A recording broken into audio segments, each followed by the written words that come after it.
All right. So, first, I wanted to talk about the critical friendship article itself. Is this a teacher education article? Yes, it is. And many of you in this class are teachers, so the context is gonna work perfectly for you. But here's the thing, critical friendship goes across any profession. The idea that this research is typically in teacher education, that's fine, but the methods that they're talking about, observing one another. Sometimes it's just journaling and talking about how one another is performing in their job. This can be across any profession. So yes, we can benefit from a trusted colleague who helps us become more reflective and effective at what we do. And there are several key points here. One thing to think about is that this isn't coaching, it isn't mentorship, it is slightly different. And in this particular article that you read, there was a hierarchy there, right? One was a researcher, one was a teacher. And there's always a slight hierarchy no matter what you try to do. So no matter what it is, there may be a hierarchy similar to mentoring.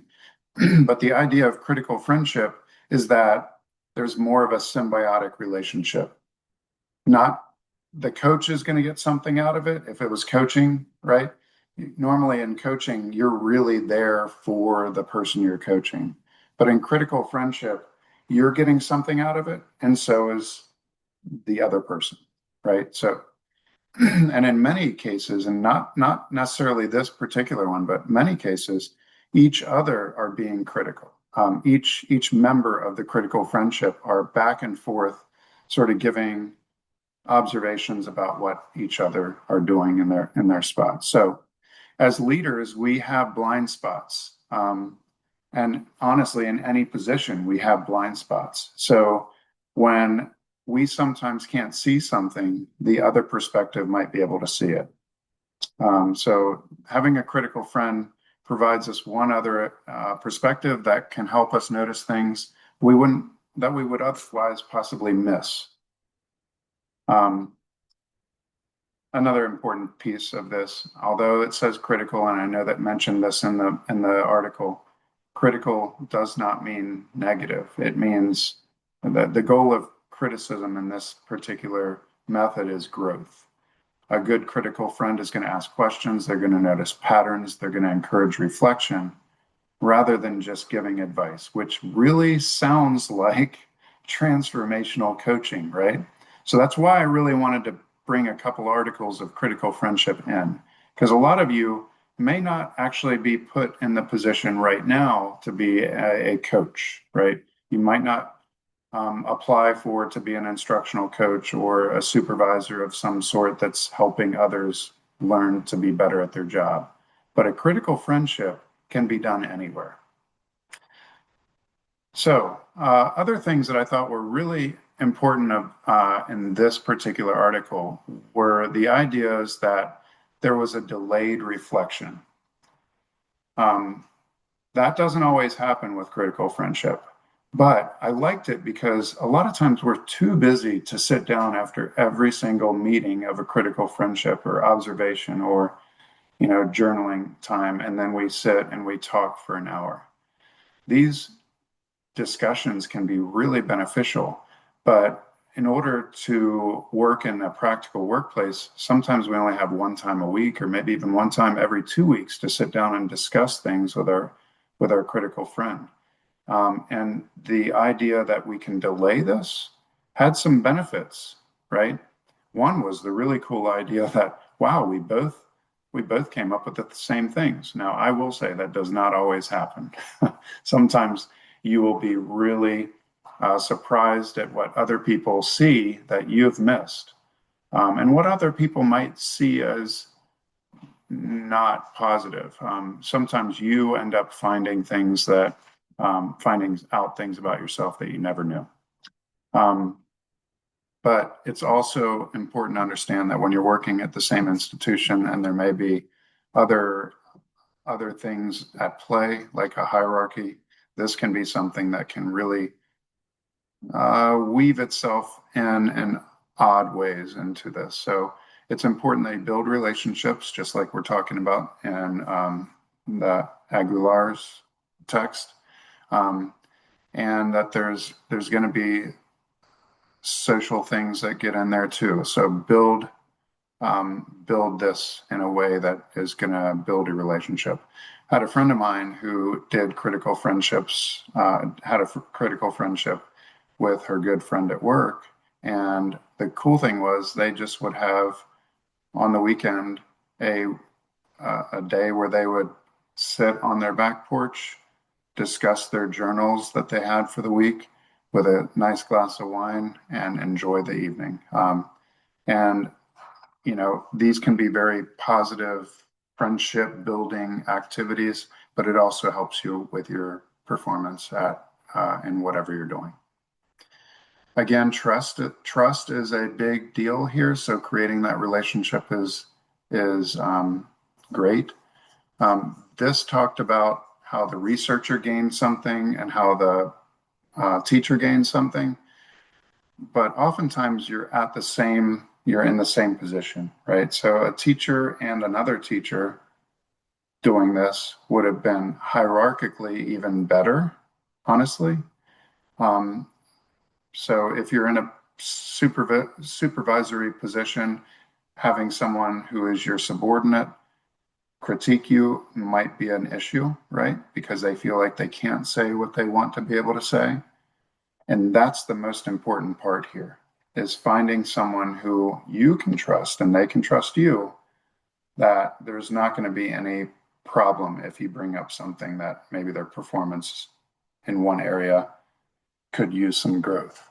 And that's the other thing. If you're a leader, and what I've noticed over my career when I've gone from one position to a different position that might be hierarchically above the other one, you end up with suddenly nobody seems to want to be critical of your performance, right? So at certain times you end up with all these written observations and things like that, but then you, for some reason, when you go up higher into leadership positions, suddenly those become less and less. You become observed, and your performance is sometimes not critiqued as often by your leaders. So because you have less leaders above you. So understand that as a leader, you still need those people who are willing to come and tell you the truth, who are willing to, root for your growth. So these can be really great things. And honestly, to keep you grounded. If you're just doing fantastic in your job all the time and you keep getting promoted and promoted and promoted, sometimes it gives you this false sense of, wow, I do nothing wrong. But we know that any job, any performance that you're doing, it's like writing. You can write what many would say is a perfect paper, but there's always room for improvement. Biggest takeaway, reflection is powerful, right? Self-reflection as a coach or a critical friend, but shared reflection, that's what's transformational. That's what makes Aguilar's transformational coaching really great, because both people, the coach, the client, they're reflecting on the performance together. So this shared reflection is a big, big deal. And critical friendship gives you just another way to be a better leader, to be a better supervisor to someone else, to be a better colleague with someone else. So I definitely want you to think about that, and in your discussion board post, think about how these people did it and how you might bring that into your own job, whatever that might be. Okay, so chapter 5. Chapter 5 is all about practical application. What do you actually say when you get in these meetings with your client?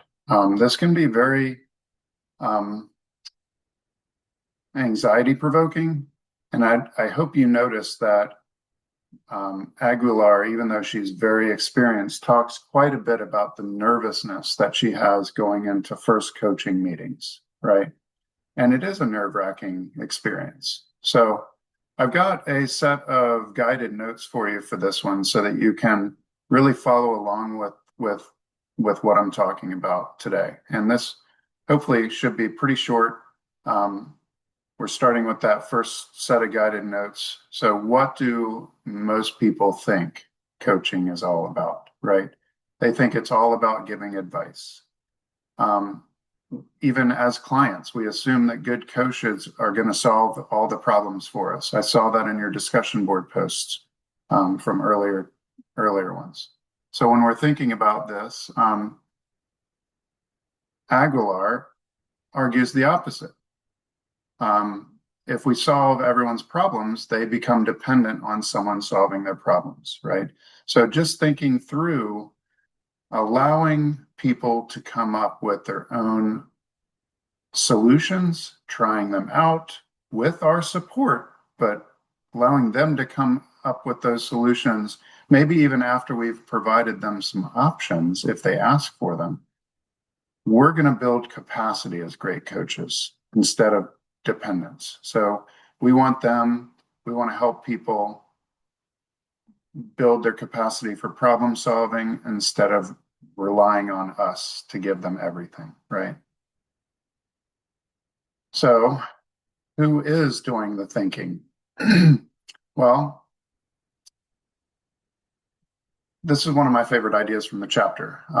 When you think about your own conversations, if you're doing 80% of the talking, you're having to think a whole lot. You're doing most of the thinking. So if you're doing the talking, you're doing most of the thinking. And why is that super important?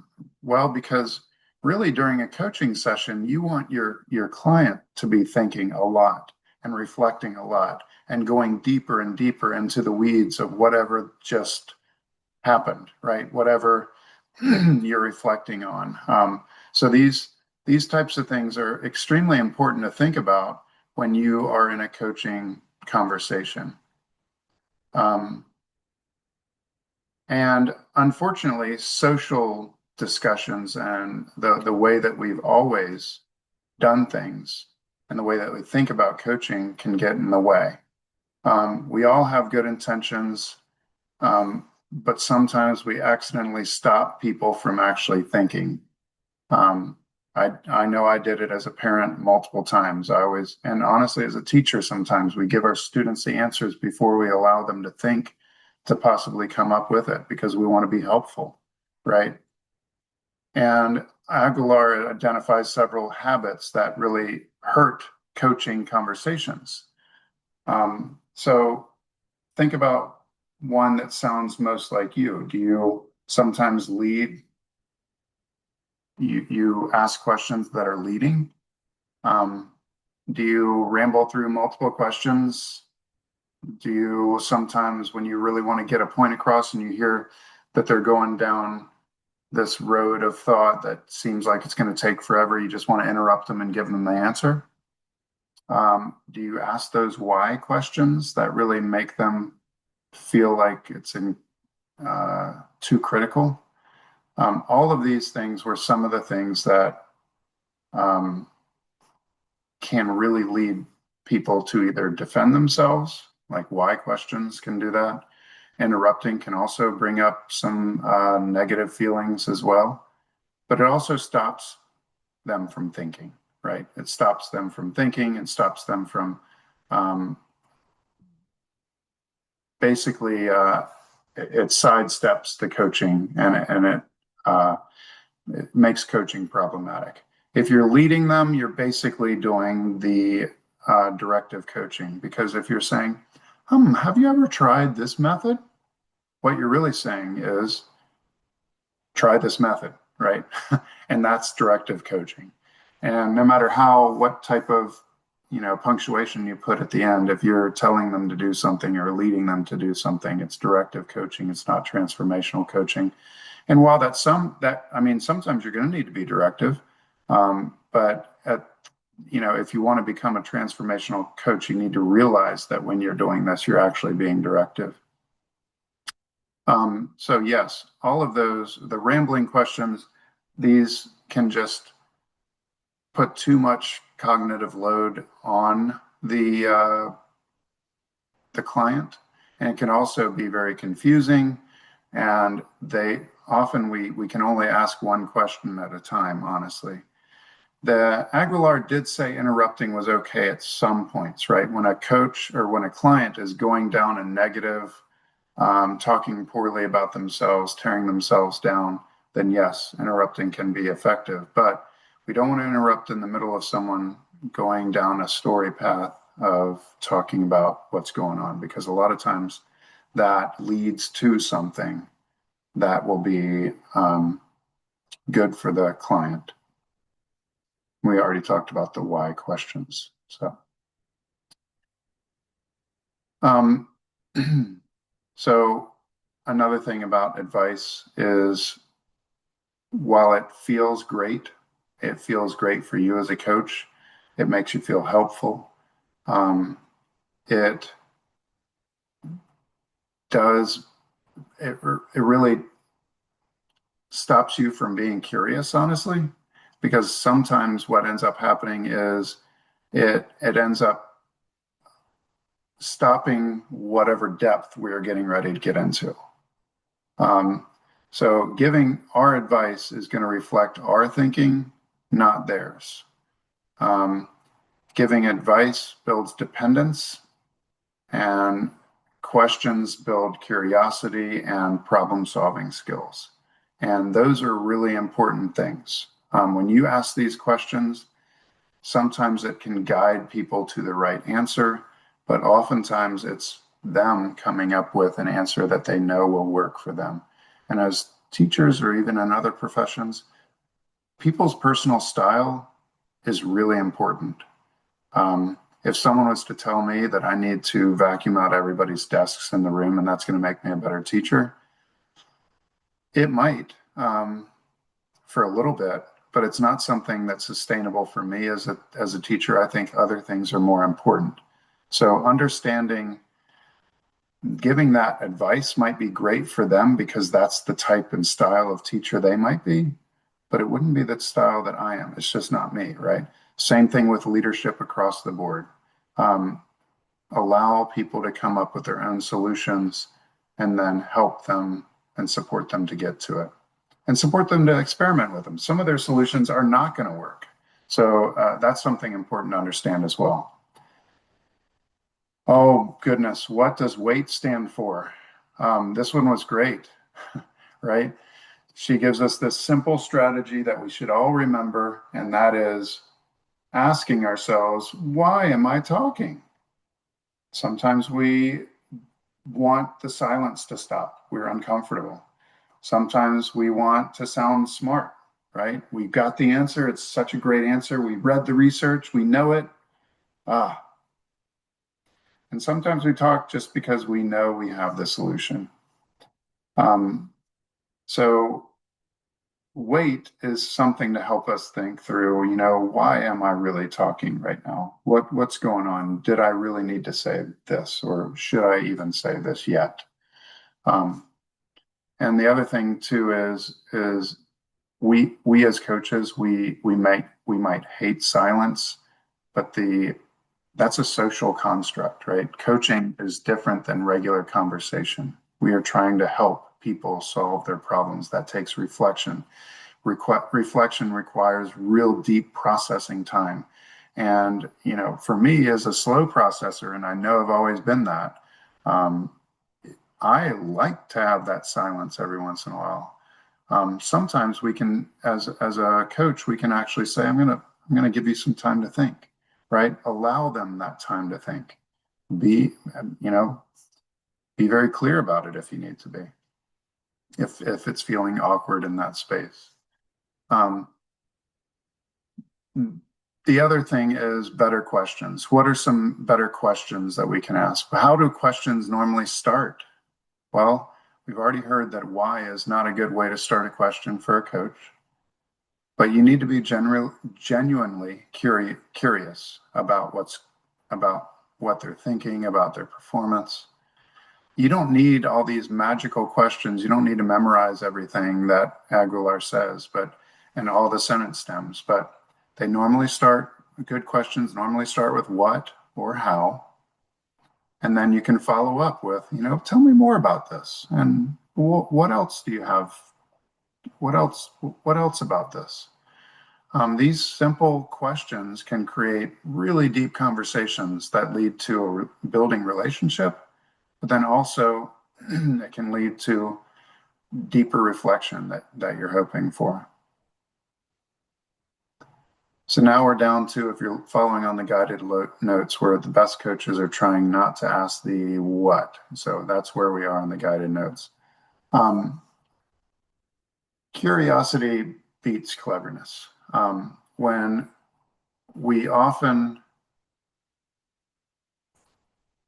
students often think, especially when reading this chapter, 50 questions, well, I need to memorize all these questions, right? That's not really the point here.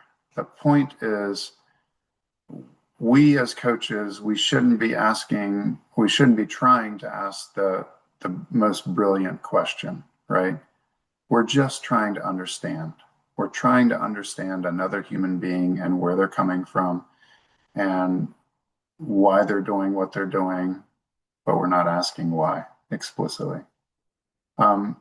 Curiosity and real, true curiosity for the other person to help them grow is always going to be cleverness. So understand that that's not the big point here. So what's the big takeaway for this particular chapter? It's not really about memorizing 50 questions. It's about how we think about conversations as a coach.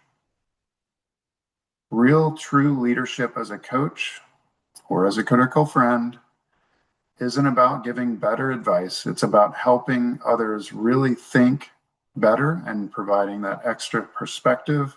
And in some points, especially in a coach's position or a mentoring position, providing a perspective that is wise. Not wise being brilliant, but wise being, I've been in this for a while and I know some of the struggles you're going through, and I empathize with you, and I'm compassionate, and I am honest, right? That's true whether you're a teacher, a principal, manager, anything, even a parent. So this is an important chapter because it really tells you, hey, these are the types of things that you can do. Which one you want to choose to do is up to you. So now that we've learned some of these practical ways to discuss and maybe even take breaks from discussing and allow silence to come into the conversation, rather than simply talking about it and reading about it, your next assignment is going to ask you to become a coach. You're going to be using an AI chatbot for this module to simulate your first coaching conversation with a reluctant client. Should be a lot of fun. As you coach, you're going to pay attention to the habits that we discussed today. Are you talking too much? And when I say, are you talking too much, you can actually type in with the chatbot, I'm going to give you some time to think, right? I know that their time is like this, but I want you to really pretend that this chatbot is a person, a client. Are you going to be asking open-ended questions? Are you sitting comfortably with your silence?